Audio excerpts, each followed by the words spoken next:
Bom dia!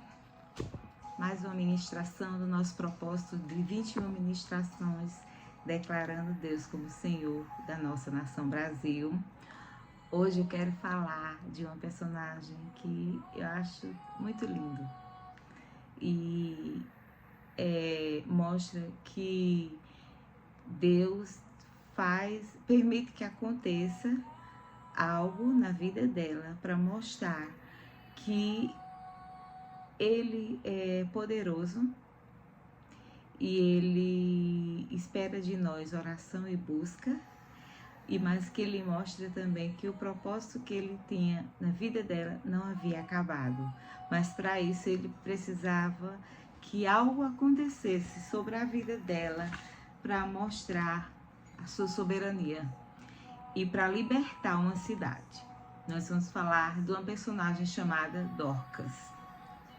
Eu acho que eu já falei até dela em algum outro vídeo, mas como nós estamos falando em ministrações, declarando Deus, então eu quero falar, todas as minhas ministrações serão envolvendo o poder da oração, porque é através do poder da oração que Ele liberta, que Ele cura, que Ele sara, que Ele ressuscita e que Ele restaura.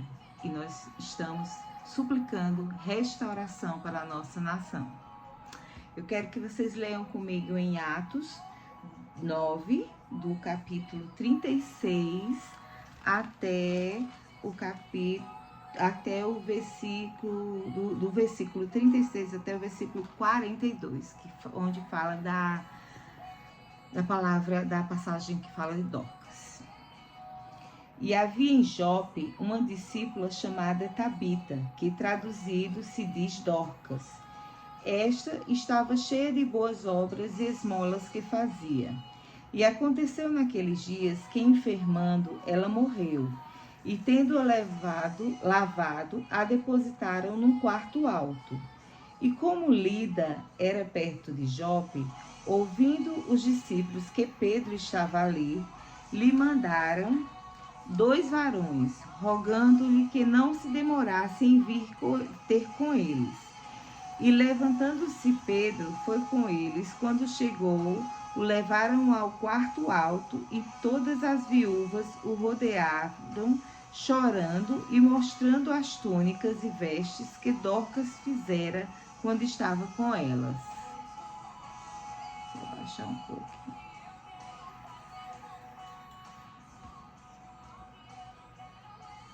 Mas Pedro, fazendo-as sair a todas, pôs-se de joelho e orou.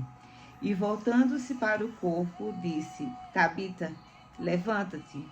E ela abriu os olhos e, vendo a Pedro, assentou-lhe. E ele, dando-lhe a mão, a levantou e, chamando os santos e as viúvas, apresentou-lhe viva. E foi isto notório por toda Jope, e muitos creram no Senhor. Amém, né? Deus é grandioso em realizar milagres para que as pessoas vejam o quão importante é a oração, quão necessária e como nós somos dependentes do poder do caminhar com o Senhor, né? Então vamos fazer um breve resumo. Dorcas era uma discípula de Jesus, habitava na cidade de Jope. Jope era uma cidade portuária. Então, ali saíam vários barcos, navios, né, para fazer viagens, pescas, tudo. E como havia sempre muitas tempestades, muitas viúvas, muitas mulheres acabavam ficando viúvas, porque seus maridos morriam e elas ficavam viúvas e pessoas com deficiências, vocês já leram na Bíblia, que eram muito desprezadas pelo povo daquela época, ficavam à margem da sociedade. E essas viúvas, muitas delas tendiam como não ter, ficavam sem a provisão do marido quando eles faleciam, então acabavam muitas vezes caindo na prostituição. E Jope era uma cidade conhecida justamente pela promiscuidade que havia nela. Por isso, Dorcas, como uma discípula do Senhor, de Jesus, e tinha 2 nomes, Tabita, que Tabita é o seu nome aramaico e Dorcas é o seu nome grego, e ambos quer dizer gazela. E qual o significado de gazela? Gazela esse nome, ele se refere ao seu temperamento dócil e à sua delicadeza. Então, Dorcas era uma mulher de Jesus, era uma mulher que seguia os preceitos que Jesus tinha deixado, uma cristã, era piedosa e ela trabalhava, ela era uma costureira, que era um trabalho bem rotineiro naquela época. E ela fazia com seu temperamento de piedade, de doadora, de misericordiosa, ela costurava túnicas para viúvas, porque não tinham condições de estar comprando roupas, e para muitos deficientes, pessoas que viviam nas ruas à margem daquela sociedade.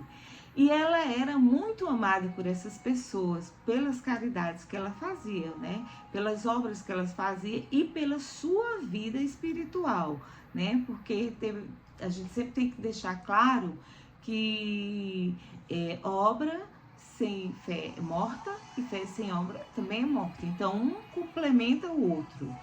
Obra não traz salvação, mas ela demonstra que você vive o amor de Cristo. Quando você ajuda o outro, mostra que sim, Jesus realmente mora em você, porque você passa a ver o outro de uma maneira, você começa a se colocar no lugar do outro. E Dorcas era essa pessoa. E veio uma doença, e que ela foi acometida dessa doença, e ela veio a falecer. E houve um grande clamor entre essas viúvas. E elas lavaram o corpo de Dorcas, a vestiram e colocaram num quarto alto no templo. Esse quarto alto era colocado para pessoas que tinham uma posição, que tinham um certo...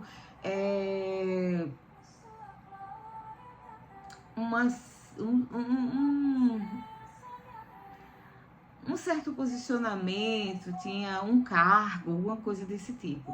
E Dorcas, pelo grande amor que toda aquela população, todas aquelas mulheres sentiam, colocaram lá. E souberam que em Lida, uma cidade que era 15 quilômetros de Jope, lá estava o apóstolo Pedro.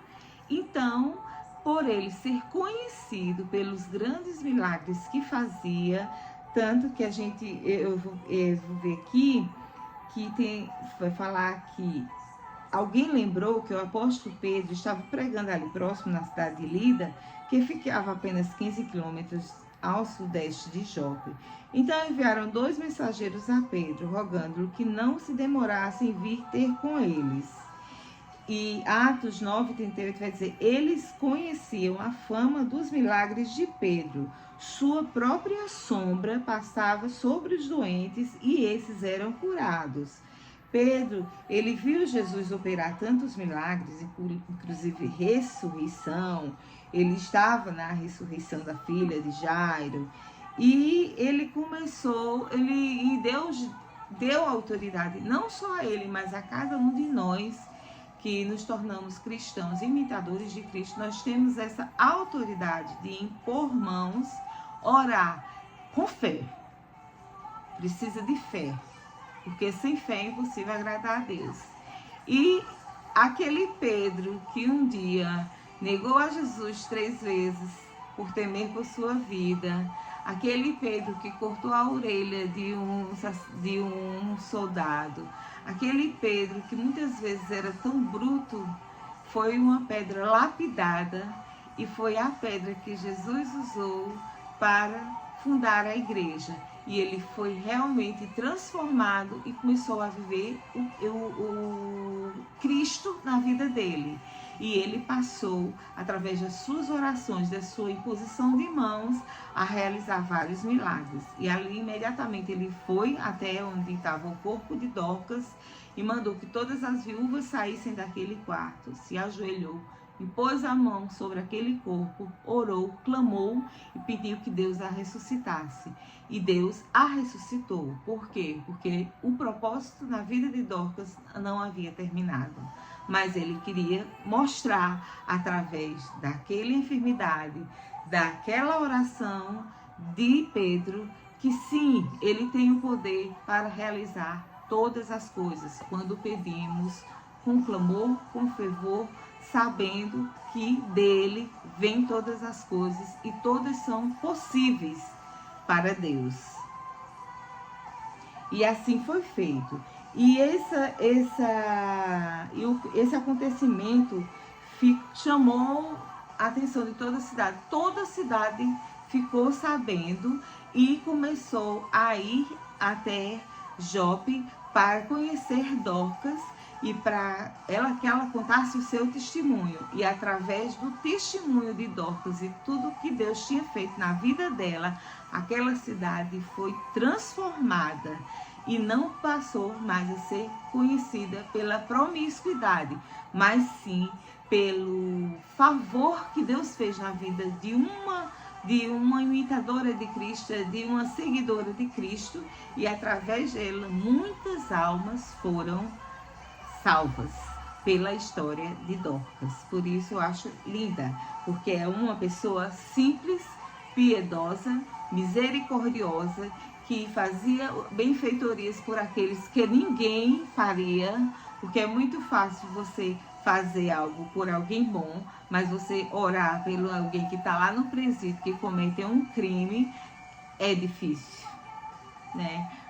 É muito fácil a gente orar pelos nossos amigos, mas pelas aquelas pessoas que nos ferem é mais complicado. Mas Deus diz que a gente tem que amar o próximo como a si mesmo e orar por todos.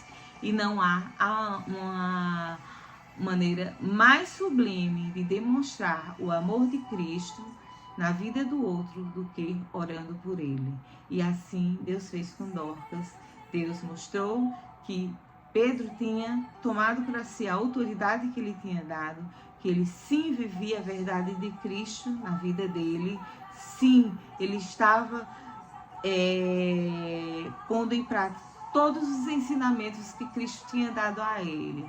E sim, Dorcas foi uma responsável pela salvação de muitas pessoas e pela mudança do padrão de vida daquela cidade, pela mudança, pela característica que acredito que até muitas pessoas nem queriam ficar por lá, ou nem de passagem, pelo a péssima característica de cidade promíscua. Então, Deus, com essa situação, salvou várias almas para ele. Amém? E assim eu espero que nós, através da nossa oração, possamos salvar o nosso Brasil, resgatá-lo de todas as impurezas e trazer todo o povo para que vejam que sem Cristo não há salvação. Vamos orar? Pai, estamos aqui em Tua presença para te agradecermos por mais um momento. Senhor, te agradecemos pela história de Dorcas e te agradecemos porque a cada história nós aprendemos que através da oração, sim, Pai, Tu demonstras que Tu nos escuta e que Tu nos ouve e que faz o impossível acontecer. Então, Pai, pedimos justiça, pedimos que Tu coloque Tua mão sobre o nosso país e que ele seja conhecido não por corrupção, não por promiscuidade, mas pelo país abençoado e que declara Deus como Senhor e Salvador de suas vidas. É no Teu nome, no nome de Jesus, que nós te agradecemos. Amém. Deus abençoe a todos.